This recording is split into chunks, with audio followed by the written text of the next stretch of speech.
जीवन एक अंतर्देशी लिफाफा है। जीवन एक अंतर्देशी लिफाफा है। एक बार मुड़ता है, दो बार मुड़ता है, तीसरी बार मुड़ता है कि पोस्ट हो जाता है। भारतीय डाक विभाग का एक अंतर्देश लिफाफा आया करता था और वह एक बार मुड़ता, दो बार मुड़ते, तीसरी बार में उसको चिपका देते और पोस्ट हो जाता। जिंदगी का भी वही हाल है। बचपना आता है, युवावस्था का मोड़ आता है, वृद्धावस्था के मोड़ के बाद पोस्ट हो जाता है।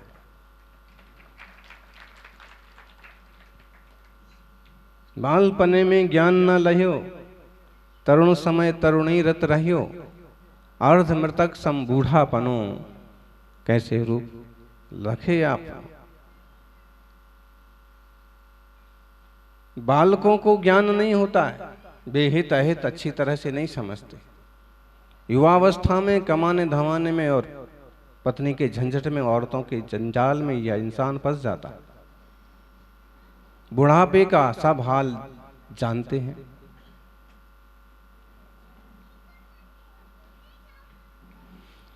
आचार्य गुणभद्र कहते हैं, बाल्ये वेसी न किंचिदप्यपि परि, पूर्णांगो हितं बाहितं, कामांधा खलु कामनी द्रुमघने, भ्राम्यन् वने यौवने, मध्ये वृद्धे त्रसार्जितं वसुपसु, कृष्णासि कृस्यादिभिः, वार्धिक्येऽर्धमितः क्व जन्म फलिते, धर्मो भवेन् निर्मला। बाल्ये वेत्सिना किंचिदप्य परिपूर्णांगो हितं वाहितं।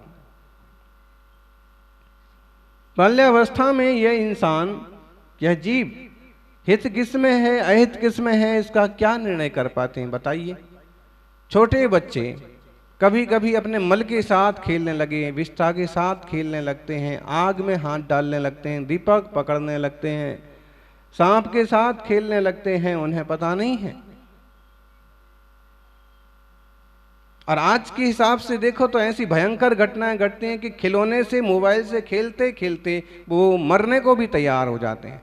उन्हें यह पता नहीं है कि सब आभासी दुनिया में हम जी रहे हैं। इस पर जो कुछ चल रहा है उसमें कुछ दम नहीं है। इस पर जो खिलाया जा रहा हो कोई मतलब नहीं है। इस पर यदि कोई धमकी दी जा रही है तो इस धमकी से कोई भी औचित्य सिद्ध होने वाला नहीं है। उन्हें इतना भी मतलब, और आजकल बच्चे तो छोड़ो, बूढ़े भी बच्चे जैसे हो गए। वो भी किसी ना किसी उधेड़ वन में किसी ना किसी खेल में लगे रहते हैं और बेहोशी टाइप में जीते।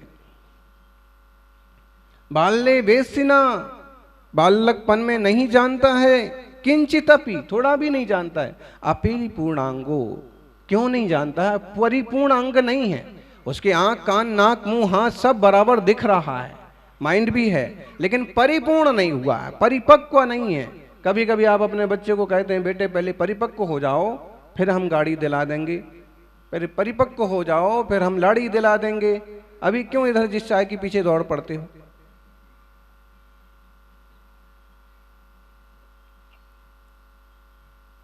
परिपक्वता का मतलब है कि एक उम्र के बाद एक विवेक के साथ जो विवेक होता है, बुद्धि होती है, निर्णय की क्षमता होती है, वो बच्चों में नहीं होती है।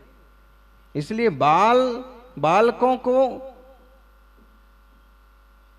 कहीं मुखिया भी नहीं बनाया जाता है, लीडर भी नहीं बनाया जाता है, सैनिक भी नहीं बनाया जाता है, राजदूत भी नहीं बनाया जाता है, व्यापारी भी नहीं। बालक होते हैं, उनकी अपनी एक मर्यादा होती है।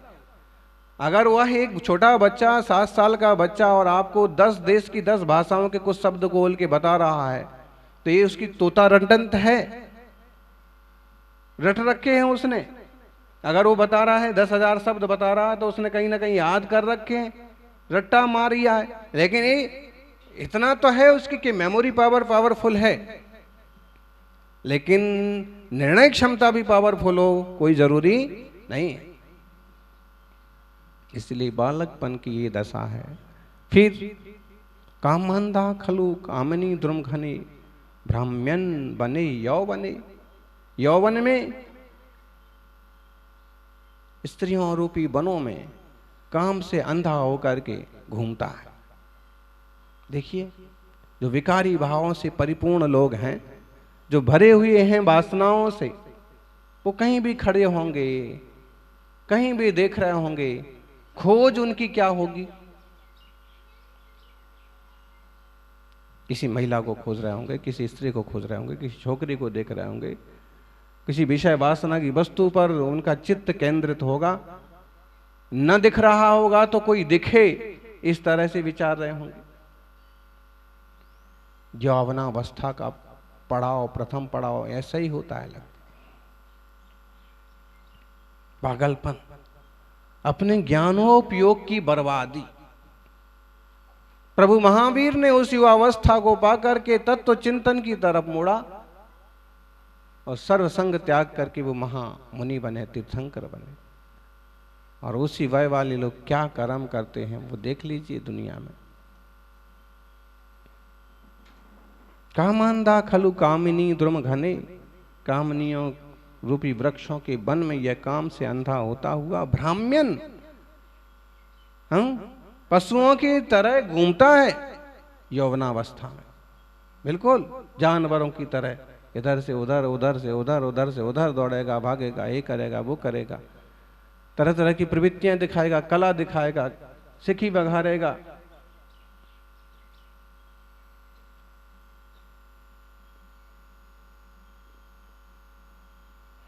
औरों को आकर्षित करने के लिए क्या नहीं करते हैं लोग, बोलिए।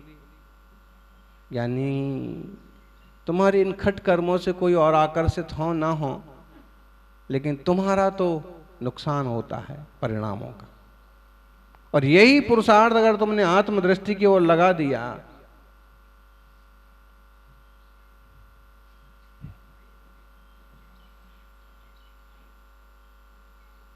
स्वरूप की दृष्टि में लगा दिया, तो जीवन में शांति होगी, अनुकूलता होगी। बड़ी खतरनाक होती है युवावस्था भी।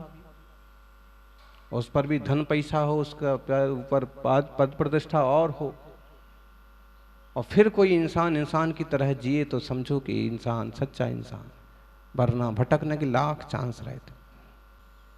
मध्य वृद्ध त्रसादितुम वसु पशु कृष्णा से कृत्यादि भी।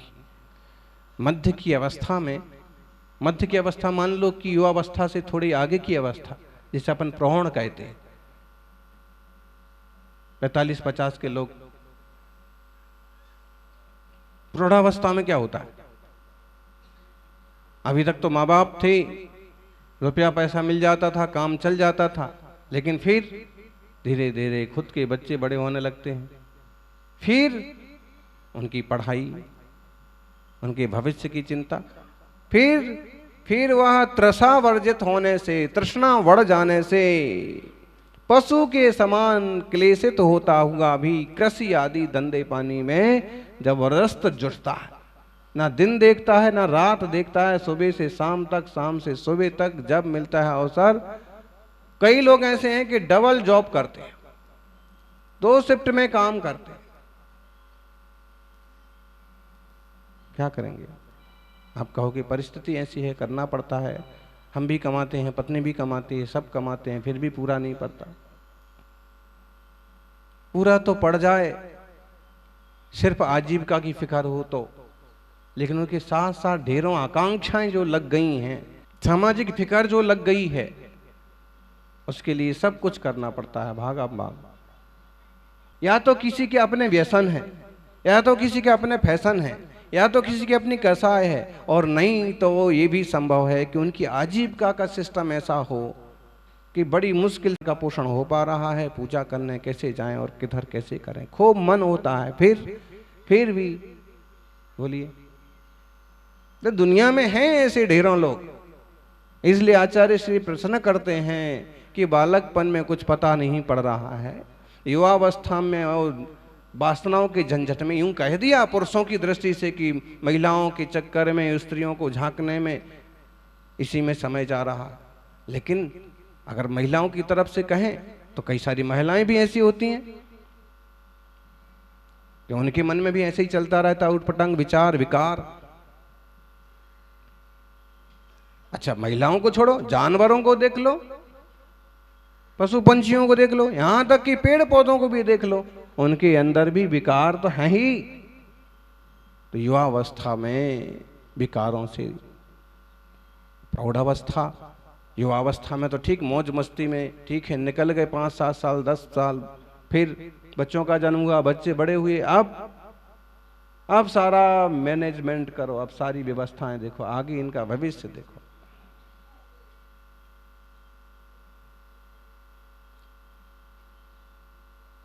सज्जनों, बड़ा दुर्लभ है, बड़ा मुश्किल है यह सारा धर्म ध्यान का मौका। वृद्धावस्था में तो करना भी चाहे तो क्या करे। कहते जरूर हैं कि धर्म तो वृद्धावस्था की चीज है, लेकिन वृद्धावस्था में कोई धर्म ध्यान अब सुनाई ना पड़े तो क्या सुने, बोलो क्या कह रहे हैं गुरुदेव जिनवाणी में, दिखाई ना पड़े क्या लिखा है जिनवाणी में, तत्व ज्ञान क्या है, चलते ना बने तो क्या करें, शिखर जी गिरनार जी की यात्रा, बोलिए। हाथ कांप रहे, कैसे तो आहार दें, कैसे आहार बनाएं। इसलिए जल्दी से जल्दी जागो।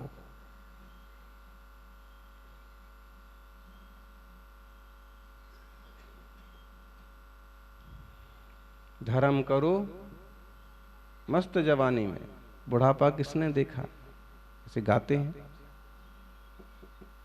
युवावस्था में, अच्छी अवस्था में धर्म ध्यान की ओर झुक जाएं भी सौभाग्यशाली। सज्जनों, तीनों अवस्थाओं में कर्म के उदय से होने वाले भी झंझट लगे हुए हैं। बाल्येऽस्मिन् यदनेनेते विरचितं स्मर्तुं च तन्नोचितं मध्ये चापि धनार्जनव्यधिकरैर्तन्नास्ति यन्नापितः वार्धिक्येऽप्यभिभूय दन्तदलनात् आचेष्टितं निष्ठुरम् पश्चाद्यापि विधिर्वशेन चलितुं वाञ्छस्य हो दुर्मते। ऐसी अवस्था ऐसी है ही विचित्र। उस पर भी कर्मों के उदय संबंधी दशा देखिए। बाल्यावस्था में यह जीव बचपन संबंधी कितने कष्ट नहीं भोगता है। कुछ तो ऐसे बच्चे होते हैं कि पेट में ही मर जाते, कोई ऐसे होते कि जन्म लेते ही मर जाते, और बीमारी लग जाती है, कोई देखने वाला नहीं मिलता है, माँ बाप चल बसते हैं। कई बार अवैध गड़बड़ काम करने वाले बच्चों को जन्म दे के झाड़ियों में बटक देते हैं, फेंक देते हैं, कुत्ते नोच नोच के खा जाते हैं। क्या नहीं होता है संसार में। जिसमें इस जमाने में तो संवेदनाएं जैसे मर गई हैं। बाल्यावस्था में क्या बुरा नहीं होता है, वो चलता है। कोई बीमारी हो गई तो लोहे से दाग देना, छड़ी लगा देना, गलत हाथों में पड़ गई तो, और आजकल दुराचारियों की भी तो कोई कमी नहीं रही है। बाल्यावस्था के दुख, मध्यावस्था में धन का उपार्जन आदि करता है, कितने दुख नहीं सहन करता है। सेठ की फटकार, अपने से बड़ों का दुत्कार, गुंडे बदमाशों की ब्लैकमेलिंग, फिर ग्राहकों की भी नखरे, फिर एक तरह का दबाव, एक तरह का टेंशन। अरे बड़े बड़े अधिकारी, बड़े बड़े पदों पर बैठे हुए लोगों की और दुर्दशा होती है। एक बैंक मैनेजर आते थे पूना में, तो हमने उनको कहा कि आप तो कहीं दूर भी दर्शन को जा सकते ना संघ को, आप मुंबई में भी संघ था तो नहीं आए। बोले महाराज जी क्या बताएं, खूब भाव होता है। हमने कहा आप तो मैनेजर हो। मैनेजर बोले इतने बड़े बड़े टारगेट रहते हैं कि इतने करोड़ का प्रोजेक्ट पूरा करना है, इतने ग्राहक इकट्ठे करना है, इस योजना का इतना प्रचार। बोले कि ढेर आफत रहती है।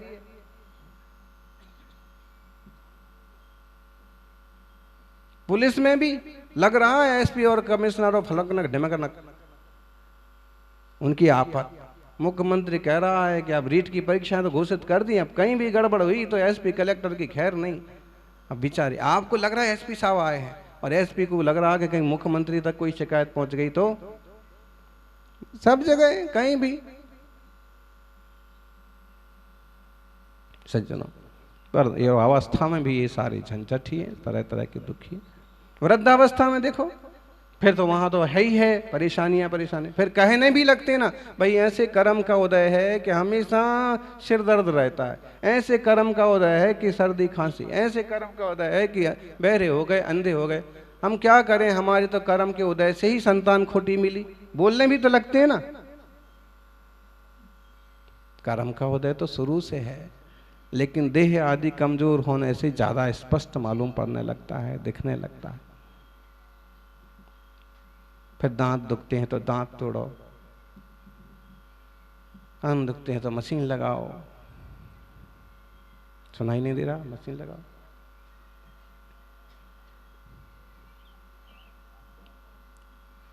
अपमान तरह तरह के होते हैं। सज्जनों, अपनी सहज शांत दशा का अनुभव करें। बालक वृद्ध युवावस्था सारी देह की है, कर्मों की देन है। शुद्ध चैतन्य स्वभाव की दृष्टि से मैं ज्ञायक आत्मा हूं, ऐसी दृष्टि बनाएंगे तो मंगल होगा, आनंद होगा। केवल देह की दृष्टि मत करिए, शांत एकांत में बैठ के कभी आत्मचिंतन भी करिए। मुनिराज के सानिध्य में आकर के सिर्फ रिश्तेदारी और परिचयबाजी मत करिए। रिश्ता और परिचय पूछना है तो आत्मा की चर्चा करिए कि मेरा हित कैसे होगा, मेरा स्वरूप क्या है, प्रभु आप बताइए, आत्मकल्याण कैसे होगा।